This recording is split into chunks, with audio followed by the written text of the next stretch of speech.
Hi, this is Marcus Pulis, and this is Aquarian Anarchy. This week, I have some interesting stories to talk about. Before I get into that, though, make sure that you like, share, and comment. Check out our store, Aquarian Anarchy at Teesprings. All the links will be down below, and as always, all of the links to the sources for this broadcast will also be in the links below. So thank you for taking another look at us. So this week's been kind of interesting.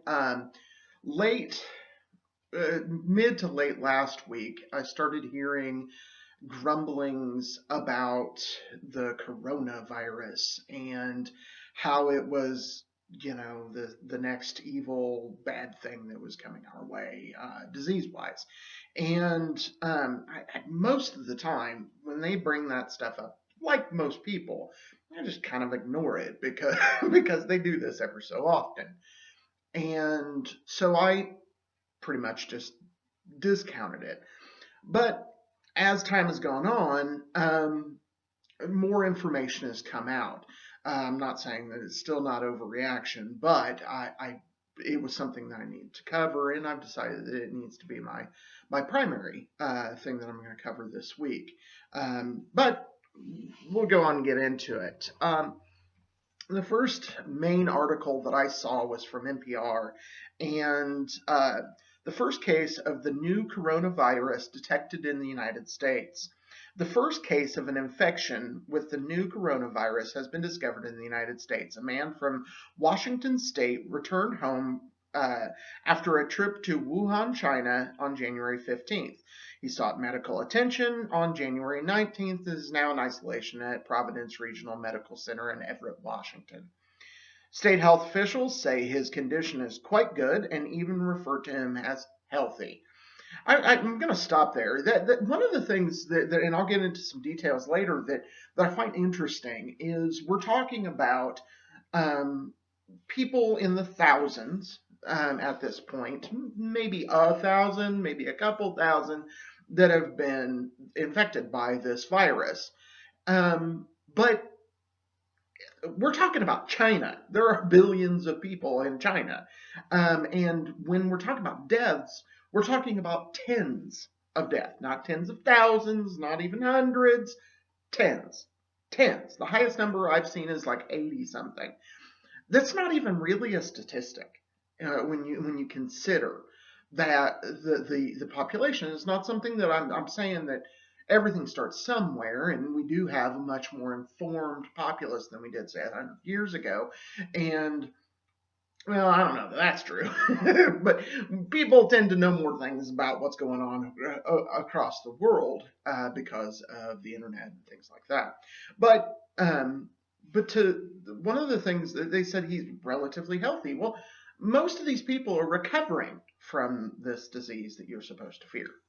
So, but testing from the Centers for Disease Control and Prevention on January 20th confirmed that he is infected with the Wuhan coronavirus. The man arrived back in the United States prior to the implementation of screening at 3 domestic airports on Friday. About 300 cases of the virus, again, this is one of the older articles, so numbers have increased. About 300 cases of the virus and 6 deaths have been reported in China, and the health officials there and around the world are ramping up precautions to stem the spread. Chinese authorities are trying to control the flow of people in and out of the eastern city of Wuhan, where a strain of the coronavirus was discovered last month. Wuhan's mayor has asked residents to stay in the city to try to prevent the spread of the virus, which can cause respiratory symptoms. So just to kind of make it clear, this is in a part of China, and since then they have shut down the whole area. They stopped. The Lunar New Year is apparently a big deal in China, and they've shut that down.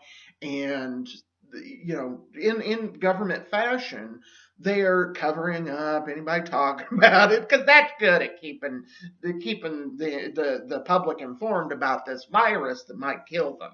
So let's just, we don't want to talk about stuff. And one of the things they've tried to blame this on bat soup. They've tried to blame it on chicken. They've tried everything to blame this thing on. Just coincidentally, there just happens to, in this city where this started, just happens to be a Chinese bioweapons manufacturer. So, but that's all just, oops, coincidence.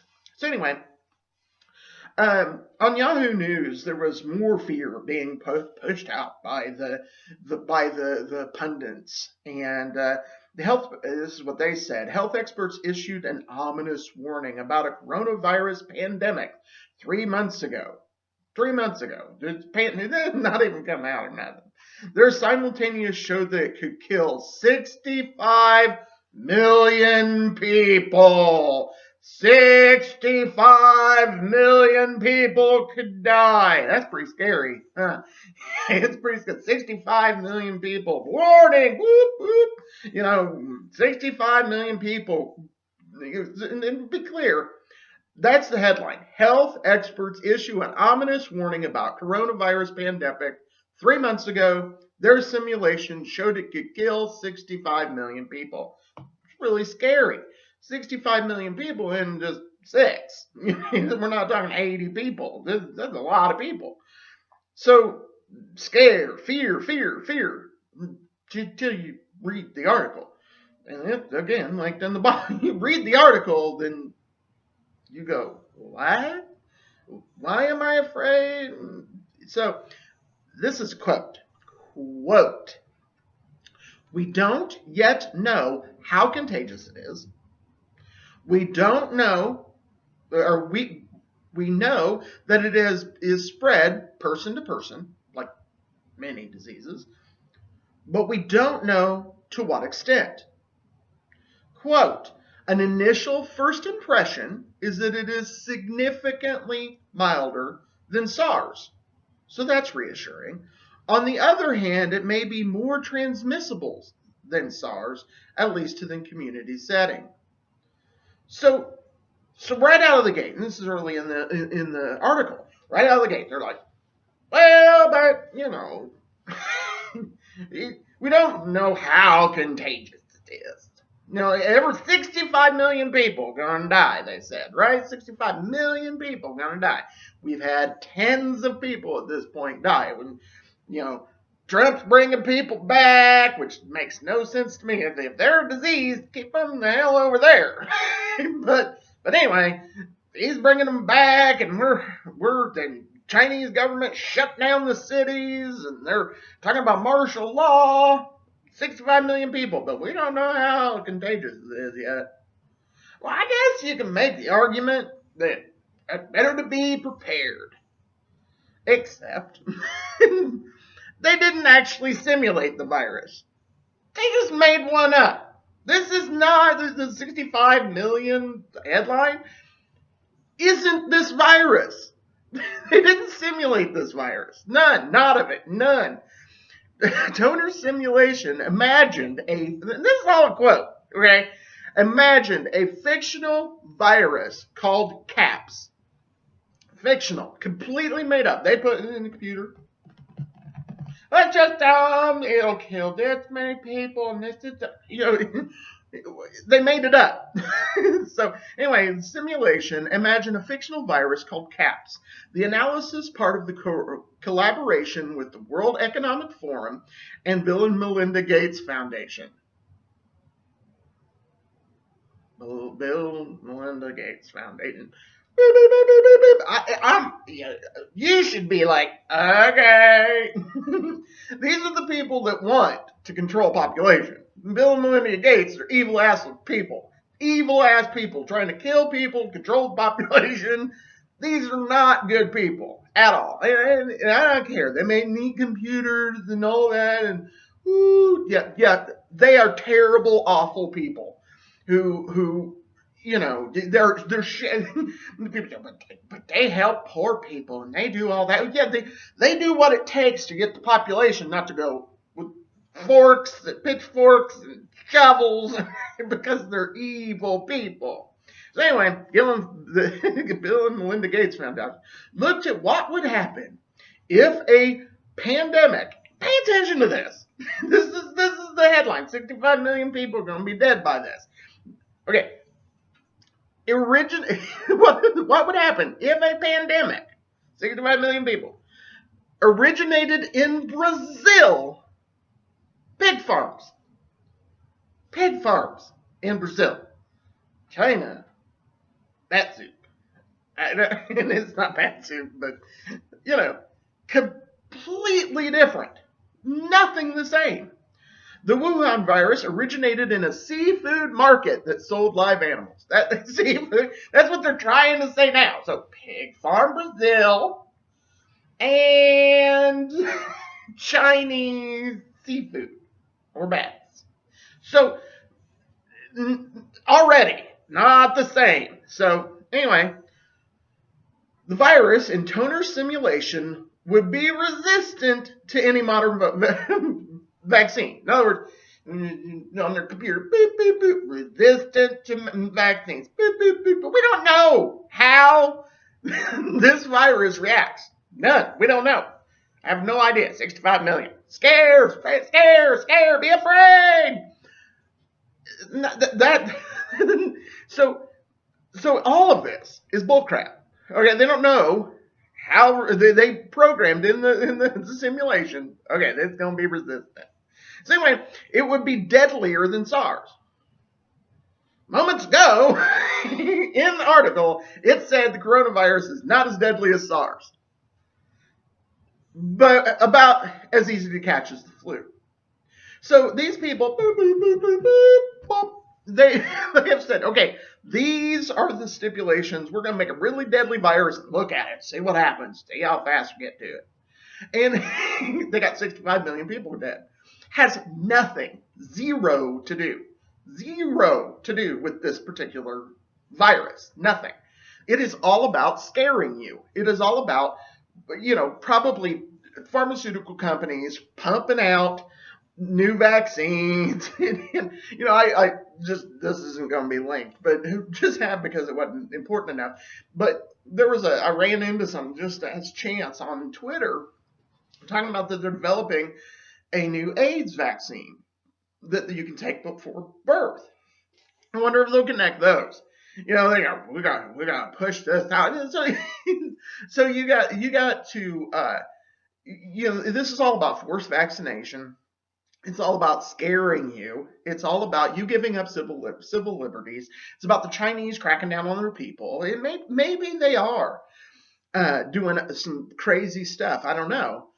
But I'm about to get into that. So, all right. That's all bullcrap. All right. They are starting to talk about the possibility that the Chinese government may have stolen this virus from Canada. Whether it was weaponized before or after they stole it seems to be the only contention. So this virus, they think, and I've done a little bit of research. Again, links are down here. You can follow your own way. But it looks like that this kind of disease was infected a guy in Saudi Arabia several years ago, and they cultivated it and brought it back over to Canada, which is just bowing down to the United States' whims, and they have different rules, and they can do whatever the hell they want. And in the United States, we weren't doing that. So anyway, like they did on 10,000 other things. But anyhow, so. But they think that it was developed in Canada and somehow made it over there. In what I am sure is a completely unrelated story out of Canada, CBC News. Chinese researcher escorted from infectious disease lab amid RCMP investigation. Public Health Agency of Canada describes it as a possible policy breach. No risk to the Canadian public. A researcher with ties in China was recently escorted out of the National Microbiology Lab in Winnipeg amid RCMP investigations into what has being described as a possible policy breach. Dr. Xiangguo I don't speak Chinese, so I'm doing the best I can. Her husband, Qiding Chang, an unknown number of students from China were removed from Canada's only level 4, which is the highest level, lab on July 5th, CBC News has learned. A level 4 virology facility is a lab equipped to work with the most serious and deadly human and animal diseases. That makes the Arlington Street Lab one of only a handful in North America capable of handling pathogens requiring the highest level of containment, such as Ebola. So these scientists looked into them, dove in. You can do the same. Dove into them. So they're pretty respected. They are really popular for fighting Ebola and have done a lot of research. Maybe good people. I don't know. But several months ago, they were made they used to go back and forth because they're from China. They work in Canada, but they're originally from China. So the Canadian government saw something crazy going on, and they stopped them from going back to China several months ago. And you got to wonder what that was. But anyway, so just coincidentally, just happened. They policy breaches. So, and particularly, I have heard rumors, people saying, I haven't confirmed it as yet, but there is some proof that the husband actually worked on coronaviruses, but their primary thing that they worked with was Ebola and blood viruses. So anyway, they just coincidentally happened to be, working on the same kind of virus that winds up spreading. At this point, where my mind goes is either one of two things has happened. Either a government, and I don't know if it's the Chinese government or the Canadian government, the United States government, I don't know which one it is. Either they released this in some fashion, a government, could be the Chinese government, released it because, look at what happened with Mao, killing 60 million people of his own people through starvation. So the government is certainly capable of killing its own people just to see how it works. They did it with syphilis in the United States. You can look up 10,000 different things the United States government's done. But either way, either this is an attack and this is a weaponized virus that they have put out, or they had a big oopsie. And it reminds me of The Stand. How all this has gone on reminds me of The Stand. Stephen King. When, in the movie, got Blue Oyster Cult. Starting Don't Fear the Reaper. This dude, the original guy, Patient Zero, he gets sick. They send his ass home. Oh, it'll be all right. It's just got a little bit of the plague, and meanwhile, as well, people say, "Oh, the government's here to protect us." Really, government's here to protect us. Okay, the government's response was, "Oh shit!" The Chinese government said, "We gotta lock this shit down. It's not our fault." Whatever you had, it's not my fault. I didn't do it. And the reason for that is somebody hired him. If you ever seen Star Wars, where Darth Vader's like, "Crunch. All right, now you're the admiral."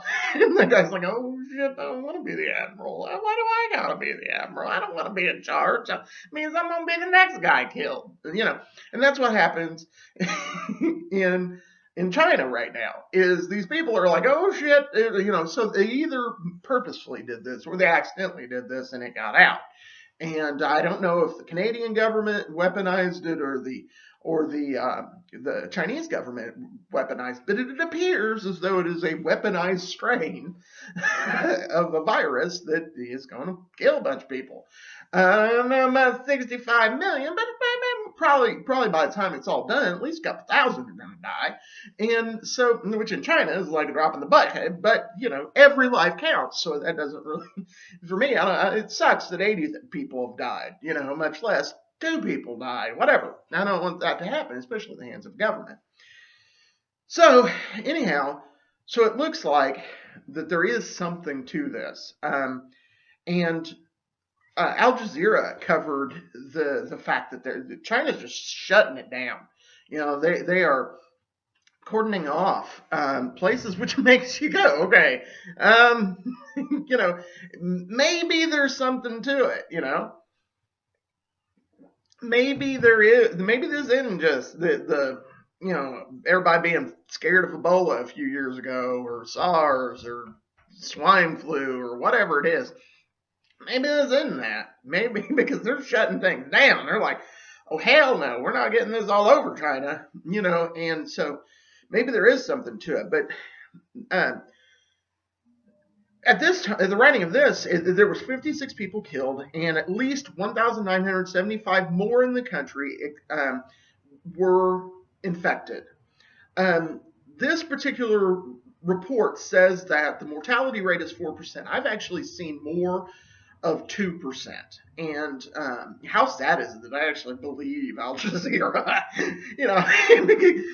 Because they probably have a better track record than CBS, And so I'm like, okay, Aljazeera's dead. So okay, it is what it is.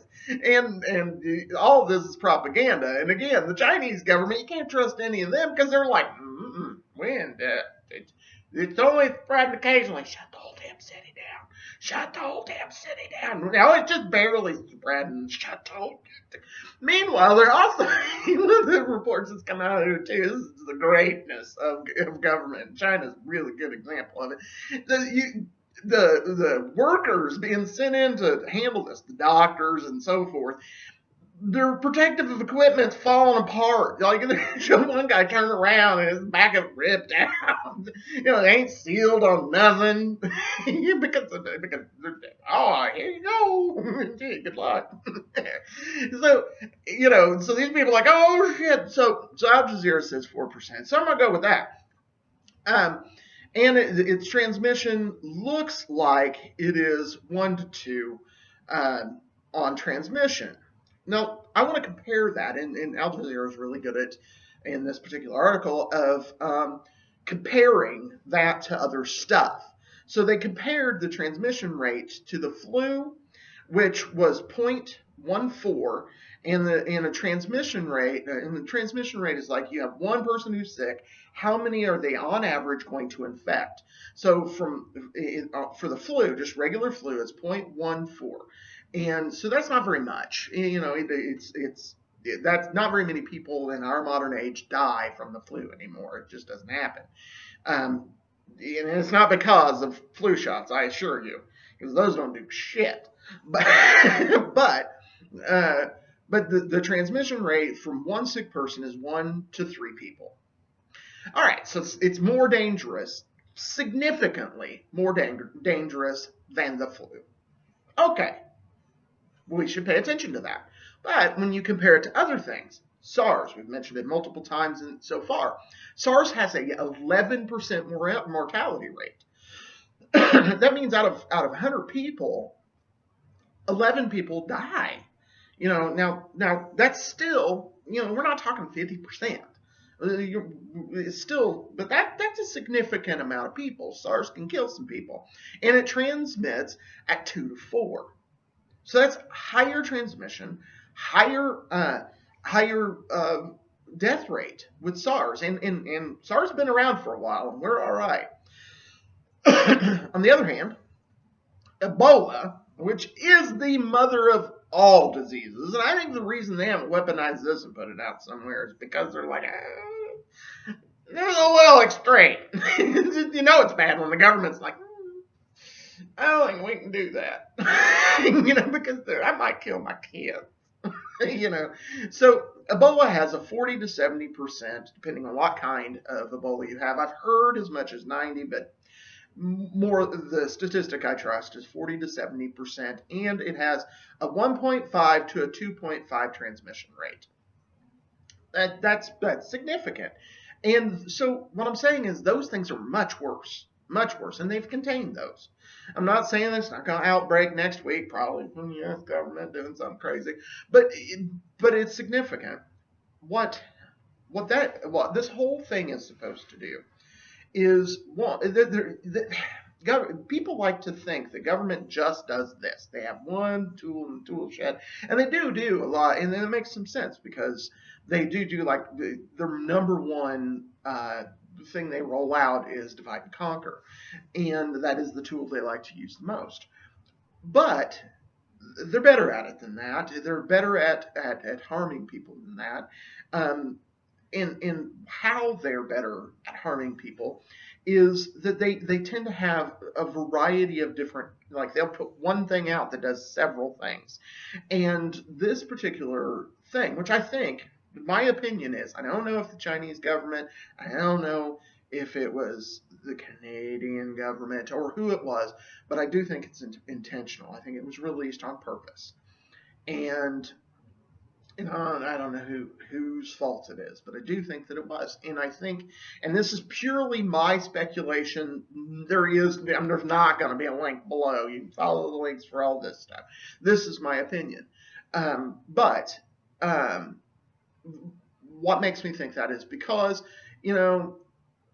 suddenly on Netflix, a pandemic movie comes out the day after they start really doing this stuff.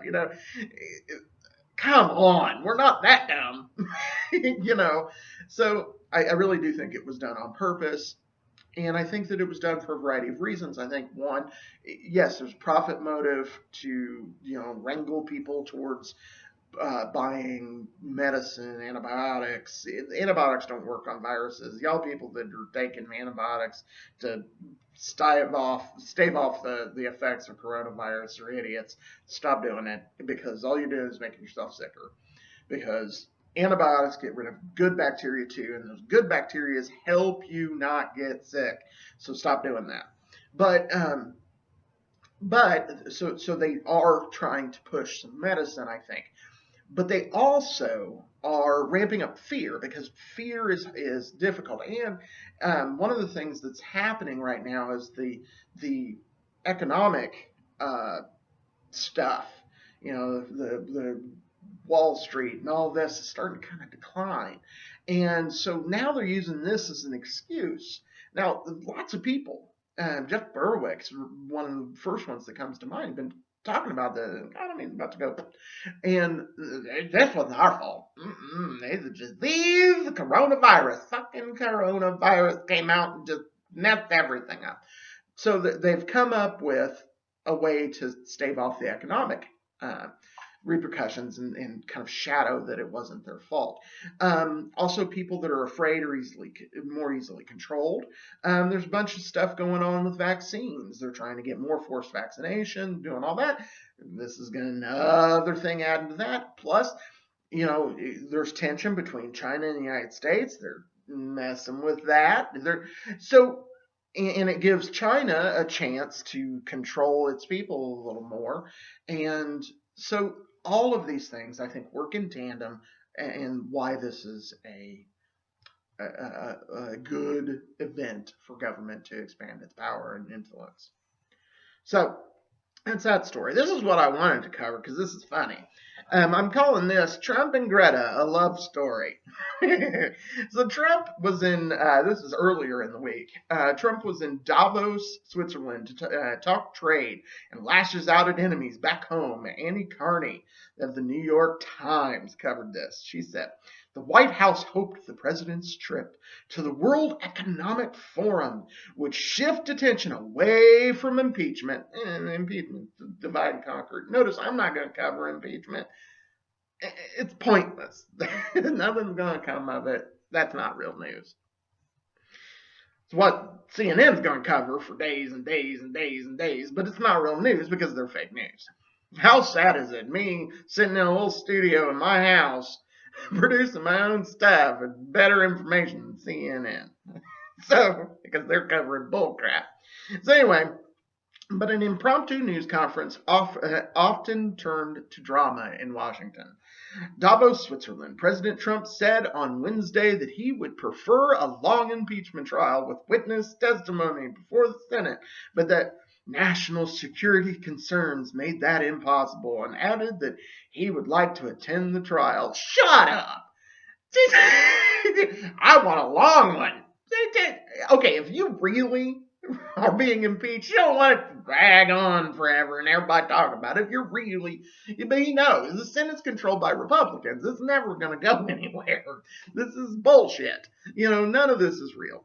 And they know it. And they knew it. I mean, Nancy Pelosi signing with the little pens. She knew. The collectors.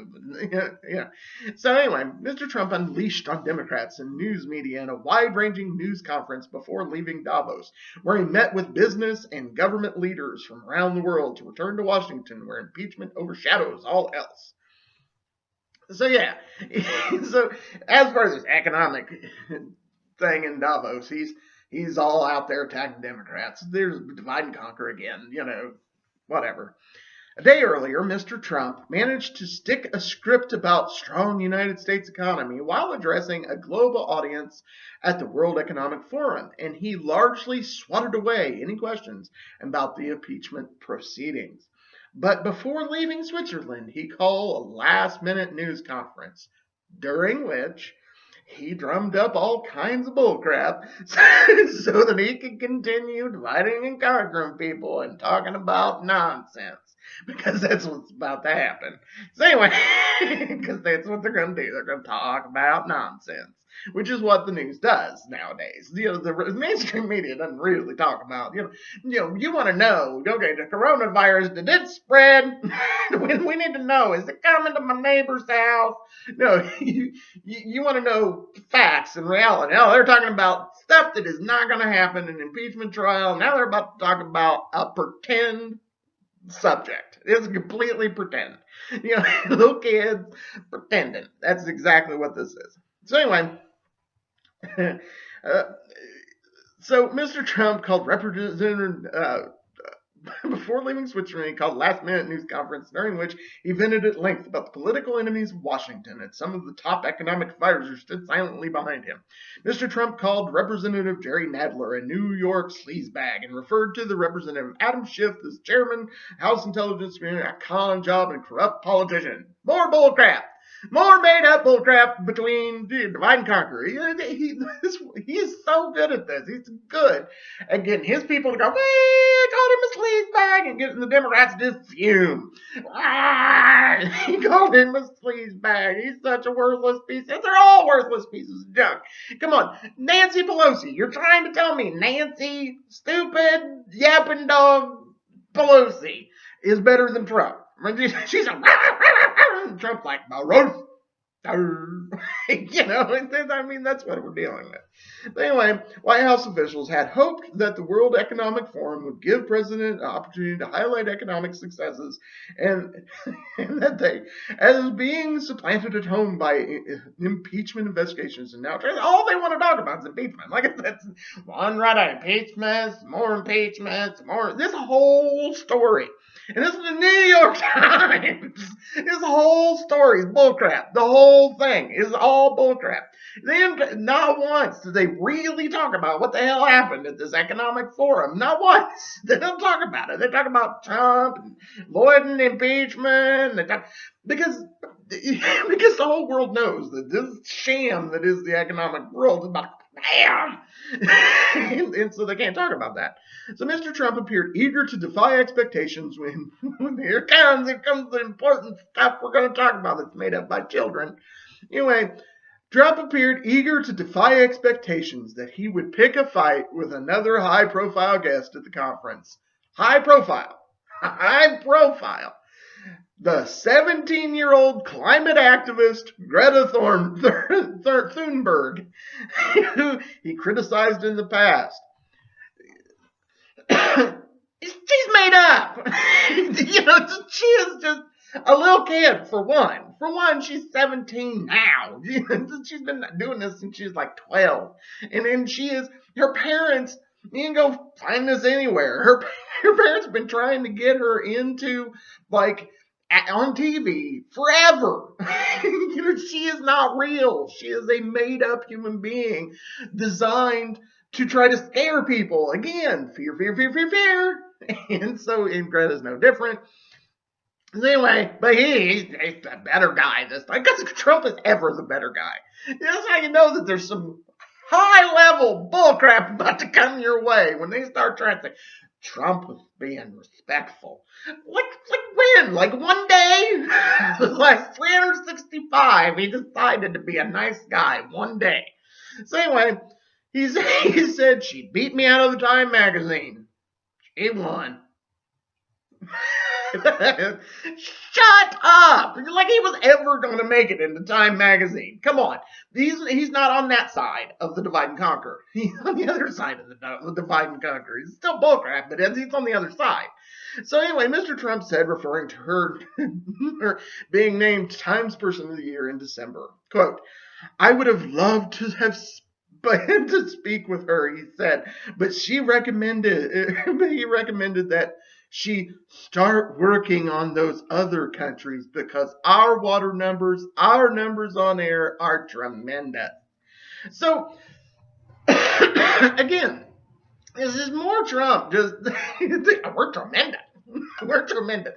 Over some stuff that's the whole premise that he buys into in this is that there's this problem. There is not a problem. This is all a distraction. People are funneling money to this kid and her foundation, George Soros and all these people. They're funneling money to them because they're going to help. Reminds me of when France got attacked by the Islamic extremists, and everybody on Facebook put French flag over their picture, and I'm helping. No, you're not. You're just throwing money at people that are putting it straight in their pocket. You want to help the environment? Stop throwing crap out stop buying styrofoam cups. Stop buying all this bull crap that they're pushing down your throat. You want to help the environment? How about you stop putting crap into the air? How about you stop throwing crap into the water? How about,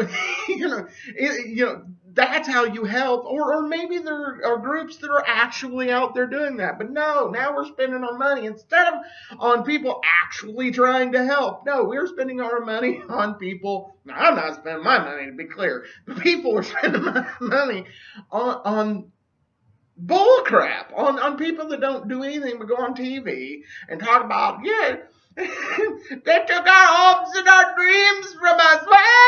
Tears. And then, like, this playbook hasn't been overplayed by Joseph Stalin and Adolf Hitler 1,000 times. You can go find dozens of pictures. You get Stalin playing with kids. Because I cannot tell you. I put a meme out. It'll be the cover for this too. I put a meme out that pictures Greta as Gollum from Lord of the Rings. They took our dreams from us. You cannot tell. I cannot tell you how many people said, "You're attacking a child, you monster." I'm not attacking a child. I'm attacking a propaganda wing of a government. Because that's all this is. They're using it's a prop. She's a prop. It is a sick thing to use a child to promote murder, and that's what government is. It's murder. It's death. It's assault. It is theft. That's what government does. It is slavery. So yes, I oppose that. So yes, I'm going to oppose somebody who's wanting us to have more death, destruction, murder, and theft. So yeah, I'm going to be against that. And I don't care if she's 3 and I don't care if she's 80. I'm against that. I'm going to make fun of it, and you better get used to it. Just strap on your big girl panties and get on out there, because I don't care. I don't care how old you are. You are not too young for criticism when you're the tool of an elite group of people trying to enslave the planet. So my rant's over for that. Anyway, Greta Thunberg was questioned about her differences with Trump and his administration, including Steve Mnuchin. She answered, her answer was not only vague alarmism, but it was also creepy. Instead of saying I, she repeatedly, we believe, and we this, and we, and the link's down there, and it's creepy. I mean, bad creepy. Like, do you not have your own mind? We don't, oh my God, brainwashed. And I don't know if she's brainwashed or just an actor. One of the two. She's 17, and it ain't like she's 2. She can figure out how to say some lines. So I'm not sure. She might be an actor. But either way, it's creepy when she just, we this and we that. We all right because lots of people are forking over some money. And if you're out to save the environment, why get on a private jet and fly all over the world? To tell people not to do stuff like fly all over the world in a private jet. It's just stupid. You actually do something to help prevent it. If you ever want to figure that out, start looking into libertarian options. Anyway, one thing in this whole thing that I found interesting is James Corbett, who, if you are not a member of the Corbett Report, online, go check him out. He's cool. He's got me beat on production like crazy, but I like him, and it's different format and all that, so hopefully you keep watching me too. But anyway, go check him out. He talks about this. He called it the Green Swan. And he said that banks are using fear of the environmental problems to bring about the New World Order. Absolutely. They're starting to push in everything they want. Just let's make it green. Everything we want to dominate. Well, we want to control the money. Well, you gotta give it the money to the environment.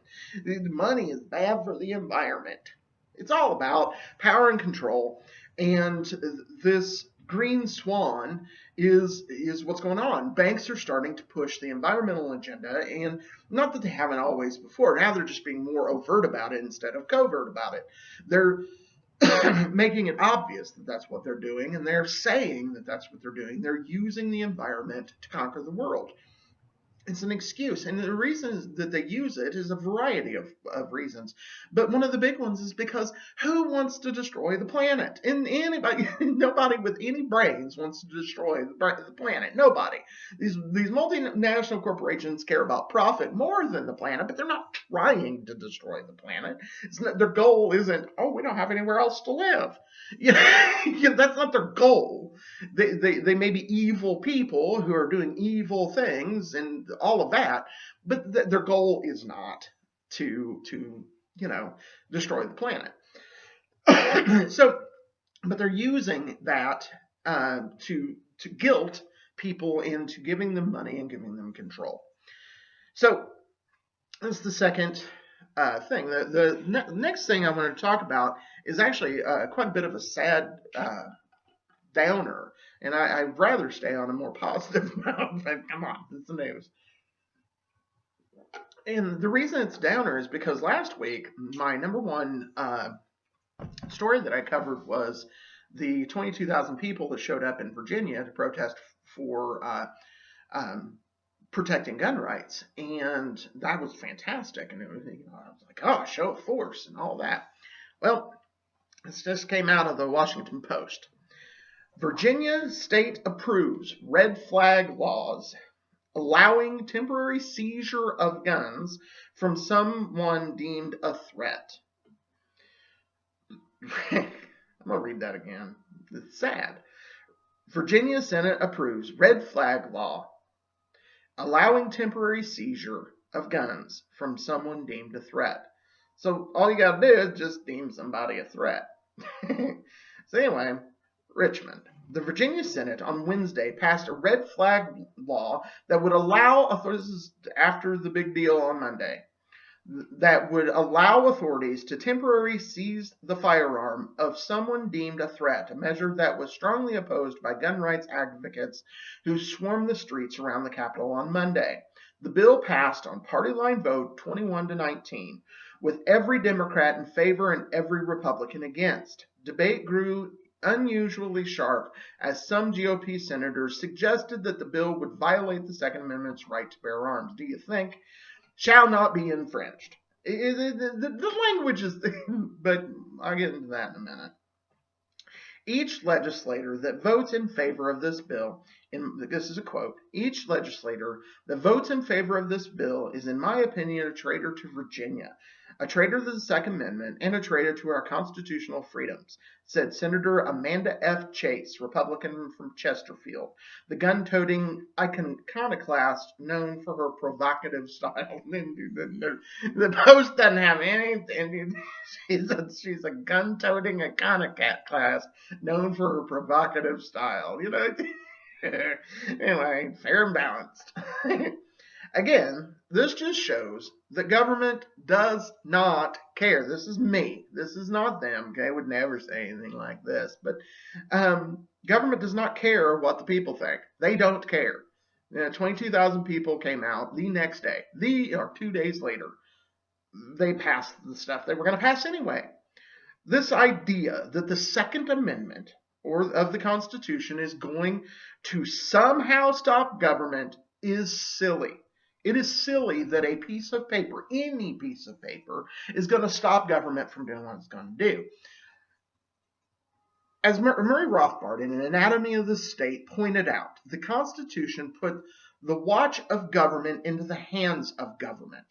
Basically, what he says is that, in the Anatomy of the State, is that the Supreme Court was made the supreme law of the land.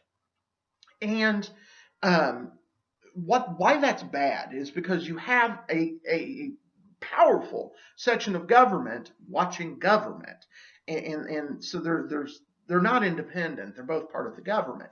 And he also pointed out that we like to think of the Supreme Court as being the final authority, and they get to stamp stuff down, and they don't do that. They put their seal of approval on it. He brings up the exact example of what happened in with the New Deal and during World War II, and the FDR bringing in more and more government control of the economy and so forth.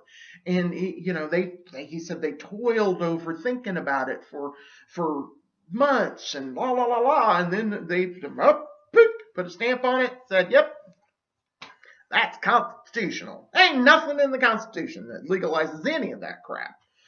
But they did it anyway, and that's what they do. Again, government does whatever the hell they want to do, and no piece of paper is going to stop them from doing it. So the Constitution says the right to bear arms, quote, shall not be infringed. Yet government has put their seal of constitutional approval on gun legislation after gun legislation after gun legislation. It's not like the Constitution was vague. There are parts of the Constitution where you can go, but shall not be infringed. It's very simple. But it doesn't matter, because government is going to do what it's going to do, and then when it's challenged, they're going to come out with the Supreme Court, the supreme law of the land, and they're going to put their stamp of approval on it, and most people will, they said it was constitutional, it must be, the Supreme Court gets to decide that, completely missing that that's a wing of the government. So it's stupid. So anyhow, on top of going after guns, they doubled their attack on natural rights. As the state always does, it went after the freedom of speech. Remember, the right to bear arms, the right to defend yourself, defends everything else. And, of course, they're going to go right after other rights as soon as they pull the guns away. And they signaled that they're going to do that right here in Virginia. You're going to look with your eyes and see what they're doing. And this is Tom Pappert from the National File. I know Tom, he's a good guy. Virginia Democrats introduced anti-free speech legislation to make criticizing them illegal. All 22,000 people decided that's illegal. So after the Senate approved a series of gun control measures, the Democrat-led Virginia State House is now pushing legislation that will make it a Class 1 misdemeanor to criticize the government, with the ability for Richmond authorities to charge any citizen of the state with the crime. They're making it a crime to criticize you. Redress of government is one of the one of the rights we're supposed to get from the Constitution too, that everyone ignores. So the bill, titled HB 1627, threats and harassment of certain officials and property venue, would make it a crime for citizens to offer, quote, harassment by computer. So you can't even get on your computer and say, Virginia legislature shouldn't do this, and allow Richmond police to pursue such crimes anywhere in the state. For those of you who are, look at all these cops that came out and they said they were bullcrap. They're going to be told, you are ours. You police officers are the enforcement wing of the government. You're gonna do what you're told. Go get those guns, and if you with this, and if you don't, we're gonna arrest you and put you in jail. It's the same as what they did in Russia in World War II. They're gonna put guns at their back and make them go fight. So this is all bull. So that's happening. And I think that we should keep ourselves vigilant. Never, 22,000 people didn't show up and then it's done. This is going to be a fight until this behemoth that is government, before these monsters are removed from power. This is going to continue to be a fight. And it is going to be a fight. It is going to be hard. And I'm not talking about violence. I'm talking about sharing ideas, showing that this is all bull. And no, you're not going to convert everybody. You're not going to, by talking to people, you're not going to get everybody to think, because lots and lots of people are brainwashed. But if a majority, as Murray Rothbard pointed out, if a majority of people begin to see that the government is nothing more than a bandit gang writ large, then their power will go away, because their legitimacy will go away. And this is why it is important to remove legitimacy. It's why when a lot of my friends in anarchy say, well, why are you working for Adam Kokesh when he's just trying to get elected? Okay, number one, Adam's not trying to get elected. He's trying to dissolve the federal government. But what he's doing in that process, and Lysandra Spooner talked about this in detail, is he's trying to remove consent. Once you remove consent from the governed over the government, and Murray Rothbard again covered this in Anatomy of the State, once you remove that consent and it is no longer there, then they have lost their power and they've lost their control. And and then we can move to and evolve. Once we have rid ourselves of that, we can move to a peaceful existence, a voluntary society. And I think that Adam's plan to slowly move us in that direction by eliminating the federal government and letting states start dwindling down, get it down to the county, is a viable way to do it. Rothbard talked about that we need to speak radically, which I do, and which many anarchists, including Adam, do, and act pragmatically. Yes, I want complete and total no state at all. But if I could back that down to just being Indiana, which is where I live, great. That's a step in my direction. And Rothbard also suggested, and to be clear, to cite my source, where a lot of this is coming from isn't Anatomy of the State. Where this comes from is a talk that he did for the in 1989 to the Michigan State Libertarian Party. He was talking about that we need to act.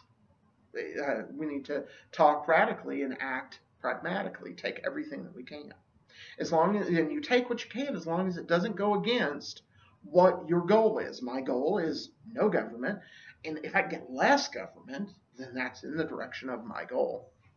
So anyway, so all of this boils down to, and this is my brief commentary for this time, is you need to start using reason, and you need to stop letting them, because last time I talked about fear, what you replace the fear with is reason. Think it out. Emotions are good, and I have talked about that you should embrace your emotions inside and find love and all of those things, but you should temper everything with reason. And I'm not talking about Benjamin Franklin. This is a fun quote. Benjamin Franklin once said, and this is from his autobiography. He said, "A man of reason can find a reason for anything," and that's true. But use reason. Think it out. Take it one step at a time. That's how I got to taxation is theft. That's how I became an anarchist, was by thinking it out. And if this works, then this has to work, and this has to work, and so on. So encourage people to accept reason. And the quote for today, to end this, is one by Voltaire. And I think with everything from the coronavirus through, what Trump and Greta are fighting about, and down to the gun issue, this quote is really, really important, I think, and it's short. And Voltaire said, "Those who can make you believe absurdities can make you commit atrocities." How many times is that true? The absurd things that they want us to believe. The building 7 fell all by itself. It got jiggy because the other ones were falling down. That's bullcrap. That we just, in World War II, just happened to send the better boats out of Pearl Harbor, as they just happened to do that. So it's all absurd bullcrap that these governments feed you. I got in a conversation about monetary policy the other day, and the guy's like, well, the dollar doesn't change. Dollar doesn't change. Come on, it never changes. There's always a dollar on it. You don't understand economics, go pick up a book. So anyhow, but use reason as to temper your emotions, to temper your fear, and to get yourself set on the path forward. And that path forward is towards freedom. So again, if you've enjoyed this video, share, comment. Thank you for watching, and stay free.